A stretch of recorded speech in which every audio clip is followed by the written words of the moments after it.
ये वीडियो खास तौर पर जो लोग इतिहास विषय से हैं, सीयूटी हिस्ट्री सब्जेक्ट से हैं, सीयूटी पीजी की तैयारी कर रहे हैं, उन लोगों के लिए ये वीडियो है। आज हम पढ़ेंगे स्लेव डायनेस्टी, इनिशियल 3 राजा या फिर जो रानी स्लेव डायनेस्टी की, जिसे हम कह सकते हैं किंग और क्वीन, उनके बारे में। सबसे पहले देखिए कुतुबुद्दीन ऐबक की तरफ चलते हैं। कुतुबुद्दीन ऐबक वो व्यक्ति थे जिन्होंने एक तो इंडिया में जो स्लेव डायनेस्टी है, फाउंडर जिन्हें कहा जाता है स्लेव डायनेस्टी का, कुतुबुद्दीन ऐबक थे। 1206 में ये गद्दी पर बैठे। राजधानी कुतुबुद्दीन ऐबक की लाहौर थी। ये सवाल सीयूटी में पूछे जा सकते हैं क्योंकि लाहौर राजधानी में आप लोग बहुत कम ध्यान देंगे। आप समझेंगे कि कुतुबुद्दीन ऐबक जो है वो स्लेव डायनेस्टी के थे और दिल्ली के हिसाब से हो सकते हैं दिल्ली में उनकी राजधानी होगी, लेकिन याद रखिएगा लाहौर जो है वो कुतुबुद्दीन ऐबक की राजधानी थी। ठीक है। और ये first independent Turkish ruler of India, यानी पहले जो है स्वतंत्र तुर्की शासक जो है वो इंडिया के हुए। इनकी मृत्यु हुई 1210 के अंदर। ठीक है। ज़्यादा समय तक ये राज नहीं कर सके। 1206 में शासक बने और फिर 4 सालों के अंदर में ही 1210 के अंदर इसकी मृत्यु हो गई। ये चौगान खेलते समय, चौगान क्या होता है, जैसे पोलो होता है वर्तमान समय में, वैसे ये खेल होता है, वो खेलते समय इनकी मृत्यु हो गई थी। और इन्होंने ही जो कुतुब मीनार है उसका निर्माण कार्य यानी कंस्ट्रक्शन जो है उसकी शुरुआत की थी कुतुबुद्दीन ऐबक ने। ठीक है।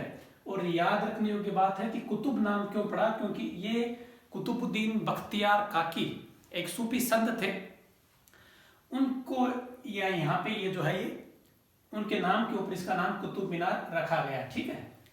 और लाख बख्श की उपाधि भी कुतुबुद्दीन ऐबक को दी गई थी। ठीक है। किसकी उपाधि? लाख बख्श की उपाधि कुतुबुद्दीन ऐबक को दी गई थी।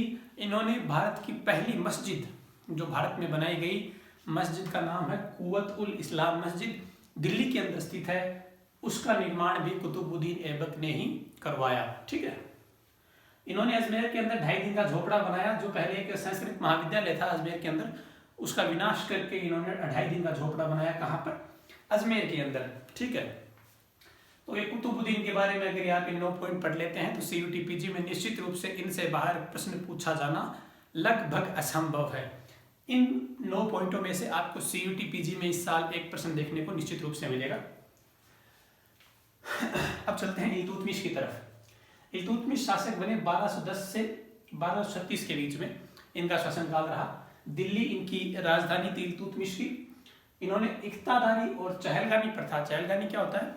इक्ता तो होता है कि जैसे जमीन है उससे जो सेनापति थे उनको दी जाती थी, नोबल्स को दी जाती थी और कहा जाता था कि भाई तेरे को 2 बीघा जमीन दिए, तेरे को 40 सैनिक जो है अपने साथ रखने हैं। उस हिसाब से तो हो गई इक्तादारी।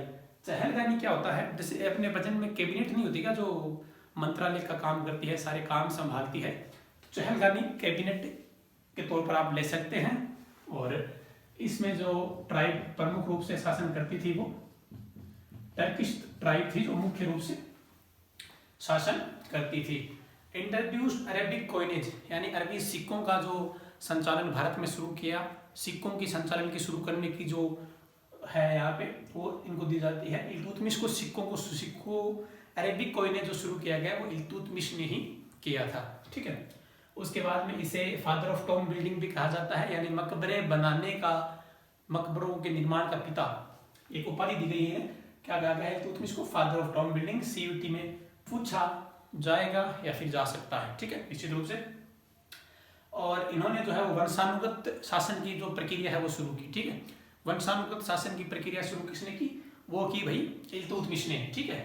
और इन्होंने कुतुब मीनार का निर्माण कार्य पूरा करवाया। शुरू किसने करवाया कुतुब मीनार का निर्माण कार्य? कुतुबुद्दीन ऐबक ने। और संपूर्ण जो निर्माण कार्य है वो करवाया इल्तुतमिश ने। किसने? इल्तुतमिश ने। और लखनौती जो बिहार की राजधानी थी उस समय, उसके ऊपर इन्होंने विजय पाई 1230 के अंदर। ठीक है। उसके बाद में महाकाली मंदिर है उज्जैन में, उसका विनाश भी इल्तुतमिश ने ही किया था। इस प्रश्न के पूछे जाने की संभावना काफी कम है, लेकिन पूछा जा सकता है। इल्तुतमिश ने उसके बाद में 1236 में मृत्यु के बाद अपनी बेटी रजिया को उन्होंने पहले से नॉमिनेट कर रखा था कि वो अगली शासन होंगी। रजिया ने 4 साल राज किया 1236 से 1240 के बीच में। ये भारत की पहली और अंतिम मुस्लिम महिला शासक थी। कौन? रजिया सुल्तान। काफी रोमांटिक फिगर है, यानी काफी जो है एक इंटरेस्टिंग फिगर है मिडाइवल हिस्ट्री के दौर में रजिया सुल्तान। और इन्होंने क्या किया? जो पर्दा प्रथा होती है, मुस्लिम महिलाएं जो पर्दा रखती हैं उसके ऊपर उन्होंने रोक लगा दी।